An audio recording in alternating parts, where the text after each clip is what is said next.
മുഖ്യമന്ത്രി പിണറായി വിജയൻ ചേർത്തലയിൽ സംസാരിക്കുന്നു. തത്സമയം കുറെ കാലമായി ചെയ്തുകൊണ്ടിരിക്കുകയാണ്. പാവപ്പെട്ടവർക്ക് വീടുണ്ടാകണമെന്ന ഉദ്ദേശത്തോടെ സർക്കാർ നടപ്പാക്കുന്ന പദ്ധതികളുണ്ട്. LDF സർക്കാർ ഉദ്ദേശിക്കുന്നത് ഈ കാലയളവിൽ തന്നെ കേരളത്തിൽ വീടില്ലാത്ത എല്ലാവർക്കും സ്വന്തമായി വീടുണ്ടാകണമെന്നതാണ്. അതൊരു സ്വപ്ന പദ്ധതിയല്ല, നമുക്ക് പ്രാവർത്തികമാക്കാൻ കഴിയുന്ന പദ്ധതിയാണ്. സർക്കാരാണ് മുൻകൈ എടുക്കുന്നതെങ്കിലും ഇത്തരം നല്ല കാര്യവുമായി സഹകരിക്കാൻ മറ്റൊട്ടേറെ പേർ തയ്യാറാകും എന്നും ഞങ്ങൾ ആ കൂട്ടത്തിൽ പ്രതീക്ഷിക്കുന്നു. ഏതായാലും വീടും ഭൂമിയും ഇല്ലാത്ത ആളുകളുണ്ട്. സ്ഥലമുണ്ട്, വീടില്ല. വീട് പണ്ട് ഉണ്ടായിരുന്നു, ഇപ്പൊ താമസിക്കാൻ പറ്റില്ല. അങ്ങനത്തെ ഒരു സ്ഥലത്താണ് ഇപ്പൊ താമസിക്കുന്നത്. നേരത്തെ സർക്കാർ സഹായങ്ങൾ നൽകി വീടെടുക്കാൻ വേണ്ടി. ആ കാശ് കൊണ്ട് തീർന്നില്ല, വീട് തീരാതെ പകുതിക്ക് കിടക്കുന്നു. ഇവരെല്ലാം വീടുള്ളവരാക്കി തീർക്കുന്ന ഒരു പദ്ധതിക്കാണ് സർക്കാർ രൂപം നൽകിയിട്ടുള്ളത്. ഇവിടെ വീടും സ്ഥലവും ഇല്ലാത്തവർക്ക് വീട് വെച്ച് നൽകുക എന്ന് പറയുമ്പോൾ അവരുടെ ജീവിതോപാധി കൂടി ഉറപ്പുവരുത്തുന്ന തരത്തിലുള്ള നടപടികൾ അതിനോടൊപ്പം ഉണ്ടാവും. സാമൂഹ്യ സുരക്ഷ ഉറപ്പുവരുത്തും, ജീവനോപാധി ഉറപ്പുവരുത്തും, ആവശ്യമായ തൊഴിൽ പരിശീലനം ഉണ്ടാവും. അവർക്ക് ചെയ്യാൻ പറ്റുന്ന തൊഴില് അവരെ പരിശീലിപ്പിക്കും. സ്വന്തമായി തൊഴിലെടുത്ത് ജീവിക്കാൻ പറ്റും. ആ വീട്ടിലുള്ള കുടുംബാംഗങ്ങൾ പലതരക്കാരായിരിക്കാം. രോഗികളുണ്ടാകാം, പ്രായസ്ഥരായവരുണ്ടാകാം, കുഞ്ഞുങ്ങളുണ്ടാകാം, പഠിക്കുന്ന കുട്ടികളുണ്ടാവാം. ഇവരെല്ലാം പ്രത്യേകം കണ്ടുകൊണ്ട് എന്ത് അവരുടെ ഉന്നമനത്തിന് വേണ്ടി ചെയ്യണമെന്നതിന് പ്രത്യേകം പദ്ധതികൾ ഉണ്ടാവും. ഇങ്ങനെയുള്ള ഒരു പദ്ധതി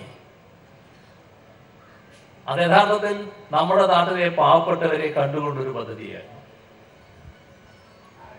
വലതുപക്ഷത്തിനാവുന്നൊരു കാര്യമല്ല.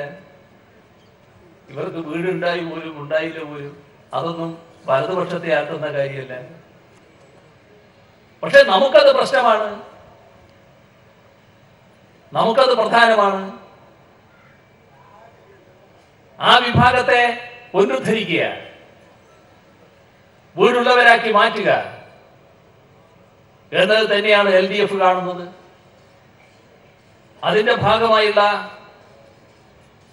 നടപടികളിലേക്കാണ് LDF ഗവൺമെന്റ് നീങ്ങുന്നത്. ഇപ്പൊ നമ്മുടെ കേരളത്തിലെ സ്കൂളുകള്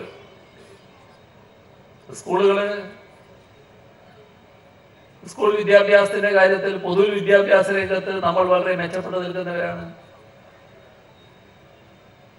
എന്നാൽ വിദ്യാഭ്യാസ നിലവാരത്തിന്റെ കാര്യത്തിൽ ചില സംശയങ്ങൾ ഇപ്പോൾ ഉണ്ടായിട്ടുണ്ട്. ഒരു കാര്യത്തിൽ സംശയമില്ല, പൊതുവിദ്യാഭ്യാസ രംഗം കുറച്ച് പ്രതിസന്ധി നേരിടുന്നുണ്ട്.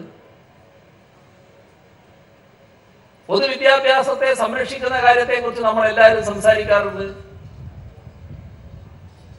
LDF ഗവൺമെന്റ് കൃത്യമായ ഒരു കാഴ്ചപ്പാട് മുന്നോട്ട് വെക്കുന്നു.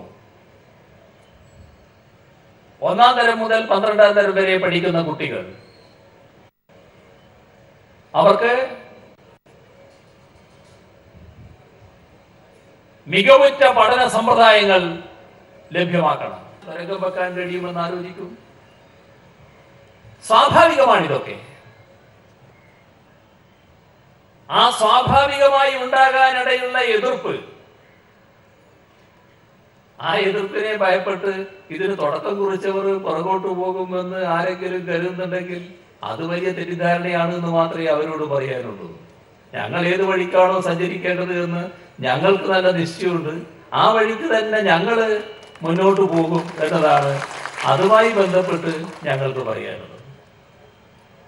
കാരണം ഏത് പാവപ്പെട്ട കുടുംബത്തിലെ കുട്ടിക്കും ഇന്നത്തെ ലോകത്ത് ലഭിക്കാനുള്ള ഉയർന്ന വിദ്യാഭ്യാസ രീതികൾ ലഭ്യമാകണം. ഇതാണ് സർക്കാർ ആഗ്രഹിക്കുന്ന കാര്യം. ചില സ്കൂളുകൾ ഇപ്പൊ തെരഞ്ഞെടുത്തിട്ടുണ്ട്. ഏതെങ്കിലും ചില സ്കൂളിൽ മാത്രം ഒതുങ്ങാനുള്ളതല്ല ഇത്. നാടിന്റെ ആകെ പങ്കാളിത്തം വരണം. എയ്ഡഡ് സ്കൂളുകളുടെ കാര്യത്തിൽ സർക്കാർ ഒരു കാര്യം പ്രഖ്യാപിച്ചിട്ടുണ്ട്.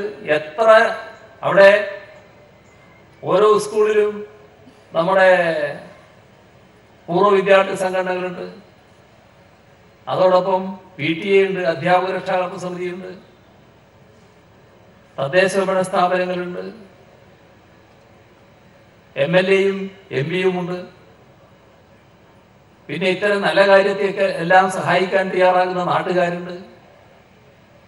ഇവരെല്ലാം കൂടി ആ സ്കൂൾ നന്നാക്കുന്നതിന് വേണ്ടി എത്ര തുകയാണോ സമാഹരിച്ച് ചെലവിടാൻ തയ്യാറാകുന്നത് ആ തുല്യ തുക സംസ്ഥാന ഗവൺമെന്റ് നൽകുമെന്ന് പ്രഖ്യാപിച്ചിട്ടുണ്ട്. പരിധി വെച്ചിട്ടുണ്ട് 1 കോടി വരെ. അപ്പോ നമ്മുടെ നാട് നല്ലതുപോലെ ഉപയോഗിക്കാൻ തയ്യാറെടുക്കുകയാണ്. നമ്മുടെ ആരോഗ്യരംഗത്ത് ഒരുപാട് നേട്ടങ്ങൾ നേടിയവരാണ് നമ്മൾ. ആ നേട്ടങ്ങൾ ശരിയായ രീതിയിൽ തന്നെയാണ് നമ്മുടെ ജനങ്ങളും വിലയിരുത്തുന്നത്. ഈ നേട്ടങ്ങൾ നേടാൻ കഴിഞ്ഞ സംസ്ഥാനമാണെങ്കിലും ആരോഗ്യരംഗത്ത് നിലനിൽക്കുന്ന ചില പ്രശ്നങ്ങളുണ്ട്. അത് പരിഹരിക്കണമെന്ന് തന്നെയാണ് നാം ഉദ്ദേശിക്കുന്നത്. കാരണം പലതരത്തിലുള്ള പ്രശ്നങ്ങളാണ്. ജീവിതശൈലി രോഗങ്ങൾ വളരുന്നു. ഗവൺമെന്റ് ലക്ഷ്യമിടുന്നത് കുടുംബ ഡോക്ടർ സമ്പ്രദായത്തിലേക്ക് പോകണമെന്നാണ്. അതായത് ഓരോ കുടുംബത്തിനും ഇന്ന ഡോക്ടർ എന്ന നിലയിലേക്ക് നമ്മുടെ നാടെത്തണം. അത് പ്രൈമറി ഹെൽത്ത് സെന്റർ മുഖേന മാത്രമേ സാധിക്കൂ. ഇപ്പൊ ആദ്യഘട്ടത്തിൽ പ്രൈമറി ഹെൽത്ത് സെന്ററുകളെ ഒരു കുടുംബാരോഗ്യ കേന്ദ്രമാക്കി ഉയർത്തുകയാണ്. ഉടനെ തന്നെ ഈ പറയുന്ന ലക്ഷ്യത്തിലേക്ക് നമുക്ക് എത്താൻ കഴിയില്ല. എന്നാൽ ഇന്നുള്ള ഡോക്ടറുടെ എണ്ണം ഇരട്ടിയാക്കുന്നു ആ പ്രൈമറി ഹെൽത്ത് സെന്റർ. അവിടുന്നാണ് പരിശോധന നടത്തി വിദഗ്ധ ചികിത്സ ആവശ്യമുള്ളിടത്തേക്ക് ആളുകളെ വിടുക. അപ്പോൾ പരിശോധിക്കാനുള്ള സംവിധാനം താഴെ തലത്തിൽ ഒരുക്കും.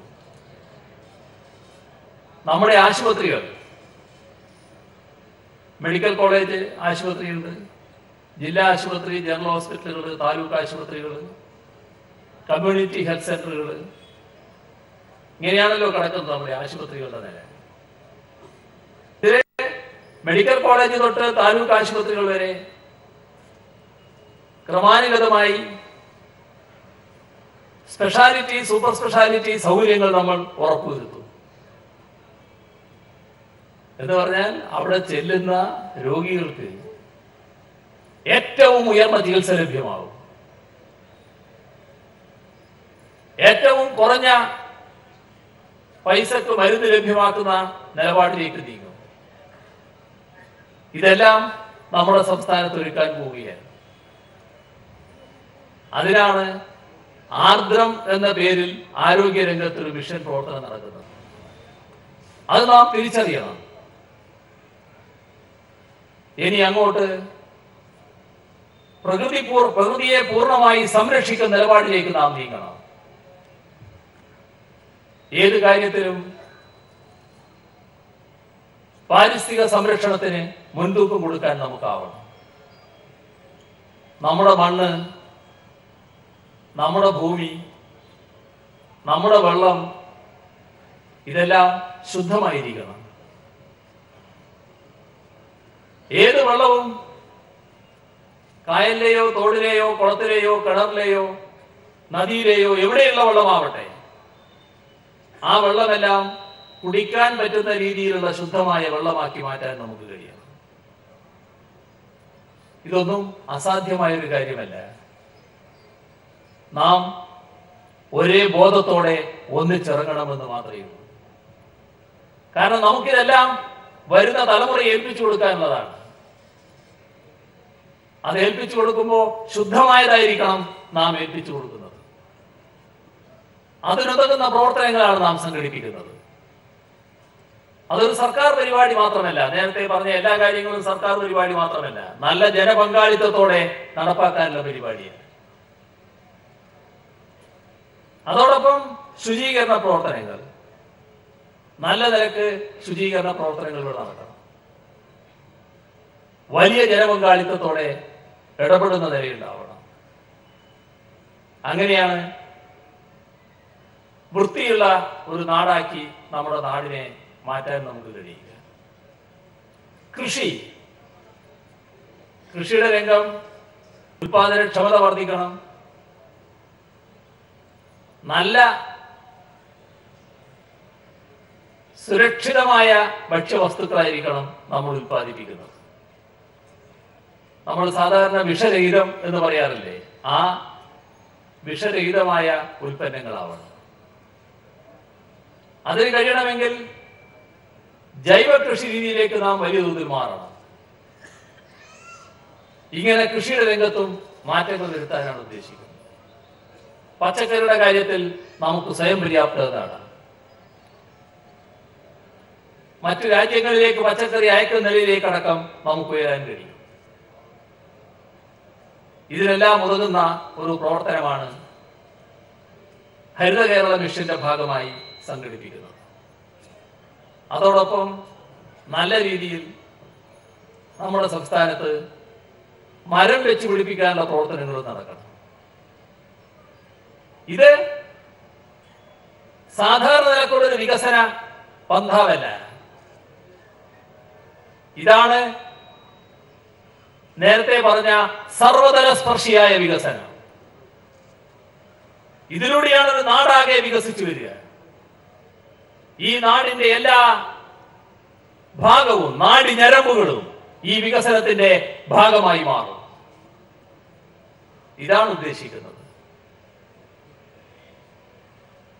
ഇതിനോടൊപ്പമുള്ള മറ്റൊട്ടേറെ കാര്യങ്ങളുണ്ട്. എല്ലാറ്റിലേക്കും ഞാനിപ്പോ കടന്നുകൊണ്ട് പോകുന്നത് ഭംഗിയല്ല എന്നതുകൊണ്ട് അതിലേക്കൊന്നും ഞാനിപ്പോ വിശദമായി കടക്കുന്നില്ല. എന്നാൽ LDF ഗവൺമെന്റിൽ നിങ്ങൾ അർപ്പിച്ച വിശ്വാസം ഒരു തരത്തിലും പാഴായി പോകില്ല. നിങ്ങൾ അർപ്പിച്ച വിശ്വാസത്തിനനുസരിച്ച് തന്നെ കാര്യങ്ങൾ മുന്നോട്ട് കൊണ്ടുപോകാനാണ് LDF സർക്കാർ ശ്രമിച്ചുകൊണ്ടിരിക്കുന്നത്. ആടിനെ പട്ടിയും പേപ്പട്ടിയുമാക്കുന്ന പ്രചാരണ രീതികൾ നമ്മുടെ നാട്ടിലുണ്ട് എന്നത് നാം തിരിച്ചറിയണം. അത് തിരിച്ചറിയലാണ് പ്രധാനം. തിരിച്ചറിയാതിരിക്കുന്ന എന്തെങ്കിലും പ്രവണതയുണ്ടെങ്കിൽ അതെന്തുകൊണ്ട് എന്നതും ആലോചിക്കേണ്ടതാണ്. ഇവിടെ ശരിയായ രീതിയിൽ കാര്യങ്ങൾ വിലയിരുത്തുക, ശരിയായ രീതിയിലുള്ള സമീപനം സ്വീകരിക്കുക. ഇന്ന് ദേശീയ രാഷ്ട്രീയമെടുത്താൽ ഇടതുപക്ഷത്തെ പ്രധാന ശത്രുവായി കാണുന്നവരുണ്ട്. ഇടതുപക്ഷം ദേശീയ തലത്തിൽ മഹാശക്തിയൊന്നുമല്ല. നമുക്കെല്ലാം അറിയാവുന്നതുപോലെ ചെറിയ ശക്തി ഇടതുപക്ഷത്തിനുള്ളൂ. പക്ഷെ ആ ഇടതുപക്ഷത്തെയാണ് മഹാ ആപത്തായി നമ്മുടെ രാജ്യത്തിലെ ഇന്നത്തെ ഭരണാധികാരം കൈയാളുന്ന ഏറ്റവും വലിയ വലതുപക്ഷ വർഗീയ ശക്തിയായ BJPയും അതിന്റെ നേതാക്കളും കാണുന്നത്. ഇത് നാം മറക്കരുത്. പരസ്യമായി ആഹ്വാനം വന്നു കഴിഞ്ഞു. ഇടതുപക്ഷത്തെ ലക്ഷ്യമിടുക, സംസ്ഥാനങ്ങളുടെ പേരെടുത്ത് പറഞ്ഞു കഴിഞ്ഞു. അപ്പോ അവരുടെ അജണ്ട നിശ്ചയിച്ചു കഴിഞ്ഞു. ആ അജണ്ടയെ നേരിടാൻ മടിയുള്ളവരല്ല നമ്മളാരും. നമ്മൾ നേരിടാതെയല്ല ഇവിടത്തേക്ക് എത്തിയിട്ടുള്ളത്. നിങ്ങൾ എത്രയോ പോരാട്ടങ്ങൾ നയിച്ചവരാണ്, എത്രയോ പ്രക്ഷോഭങ്ങളും സമരങ്ങളും നയിച്ചവരാണ്. ഈ വലതുപക്ഷത്തിന്റെ ഇത്തരത്തിലുള്ള അജണ്ടയെ തകർക്കുന്നതിന് വേണ്ടിയുള്ള പ്രക്ഷോഭങ്ങളിലും സമരങ്ങളിലുമാണ് നിങ്ങൾ ഇതേവരെ മുഴുകിയിട്ടുള്ളത്. അതുകൊണ്ട് അത് നമുക്കൊരു പുത്തരിയല്ല. എന്നാൽ ഇത്തരമൊരു നീക്കമുണ്ട് എന്നത് ഇന്നത്തെ കാലത്ത് തിരിച്ചറിയാൻ നമുക്ക് കഴിയണം. ഉദ്ദേശം വ്യക്തമായി കഴിഞ്ഞു. അതിനുള്ള കരുക്കളെല്ലാം അവരൊരുക്കുകയാണ്. ആവശ്യമായ സന്നാഹങ്ങൾ അവർ കൂട്ടിക്കൊണ്ടിരിക്കുകയാണ്. അങ്ങനെ വരുമ്പോ സന്നാഹമാകെ തയ്യാറായി വരുമ്പോൾ നമ്മൾ പകച്ചു നിൽക്കേണ്ടതില്ല. നമ്മൾ ഇങ്ങനെയുള്ള പല സന്നാഹങ്ങളെയും നേരത്തെ കണ്ടവരാണ്, നേരിട്ടവരാണ്. അപ്പൊ അത് നേരിടാനുള്ള തയ്യാറെടുപ്പ് എല്ലാ തലങ്ങളിലും എല്ലാ പ്രദേശങ്ങളിലും ഉണ്ടാകേണ്ടതായിട്ടുണ്ട്. അത് ഏറ്റവും പ്രധാനമാണ്. കേരളത്തെ വലതുപക്ഷത്തിന് കീഴ്പ്പെടുത്താൻ കഴിയുമോ എന്നാണ് നോക്കുന്നത്. അതിന് ഹല്ലേലൂയ പാടാൻ ആളുകൾ ഇവിടെയുണ്ട്. അതിന് കൈകൊട്ടിക്കൊടുക്കാൻ ആളുകൾ ഇവിടെയുണ്ട്. അതിന് താങ്ങ് നൽകാൻ ആളുകൾ ഇവിടെയുണ്ട്. അവരെല്ലാ കാലത്തും വലതുപക്ഷത്തിന്റെ കൂടെ നിന്നവരാണ് എന്നത് നാം ഓർക്കണം. അവരുടെ ഒന്നും സഹായത്തോടെയല്ല വലതുപക്ഷത്തിന്റെ എല്ലാ അജണ്ടകളെയും ഈ മണ്ണിൽ നാം തകർത്തിട്ടുള്ളത്. അപ്പൊ അജണ്ടയോടുകൂടി വരുന്നവരെ ശരിയായി തിരിച്ചറിയണം. അതിനെ ശക്തമായി നേരിടാനും കഴിയണം. നമ്മുടെ കള്ളുചെത്ത് വ്യവസായ രംഗം നേരിടുന്ന പ്രശ്നങ്ങളെ കുറിച്ച് ഞാനൊന്നും പറഞ്ഞില്ല. പറയാതിരുന്നത് മറ്റൊന്നുകൊണ്ടുമല്ല, അതിനകത്തുള്ള പ്രശ്നങ്ങൾ കുറച്ച് ഗുരുതരം തന്നെയാണ്. എന്ന് പറഞ്ഞാൽ സർക്കാർ മാത്രം വിചാരിച്ച് പരിഹാരം കാണേണ്ട പ്രശ്നങ്ങളല്ല ആ രംഗത്തുള്ളത്. ഇന്നത്തെ നിലയിൽ നമ്മുടെ ഓരോ പ്രദേശത്തും ഈ രംഗത്ത് കടന്നു വരുന്ന തൊഴിലാളികളുടെ എണ്ണത്തിൽ വലിയ കുറവ് സംഭവിക്കുന്നുണ്ട്. ഇതൊരു ഗൗരവമായ കാര്യമാണ്. ഉള്ള തൊഴിലാളികളെ സംരക്ഷിക്കുന്ന നടപടികളും ഈ വ്യവസായ മേഖലയെ സംരക്ഷിക്കുന്ന നടപടിയും തന്നെയാണ് സർക്കാർ സ്വീകരിക്കുന്നത്. ഇനിയും അങ്ങനെ തന്നെയാണ് സ്വീകരിച്ചു പോവുക. പക്ഷേ തൊഴിലാളികൾ എന്ന നിലക്ക് പുതിയ ആളുകൾ ഈ രംഗത്ത് കടന്നു വരുന്നതിനുള്ള പ്രയാസം അത് നാം പൊതുവെ കാണേണ്ടതാണ്. അതടക്കം വിലയിരുത്തിക്കൊണ്ട് എങ്ങനെ ഈ വ്യവസായത്തെ കൂടുതൽ നല്ല നിലയിൽ സംരക്ഷിക്കാനാകും, അത് നിങ്ങളുടെ സംഘടന വിശദമായി ചർച്ച ചെയ്യേണ്ട കാര്യമാണ്. അത്തരം കാര്യങ്ങളോടൊപ്പം എല്ലാ കാലത്തും ഇടതുപക്ഷ ഗവൺമെന്റുകൾ നിന്നിട്ടുണ്ട്. നിങ്ങളുടെ കൂടെ തന്നെ LDF ഗവൺമെന്റ് ഉണ്ടാകും എന്ന് മാത്രം പറഞ്ഞുകൊണ്ട് ഈ പരിപാടി ഉദ്ഘാടനം ചെയ്ത് അറിയിച്ചുകൊണ്ട് അവസാനിപ്പിക്കുന്നു. നിങ്ങൾക്ക് എൻ്റെ അഭിവാദ്യം.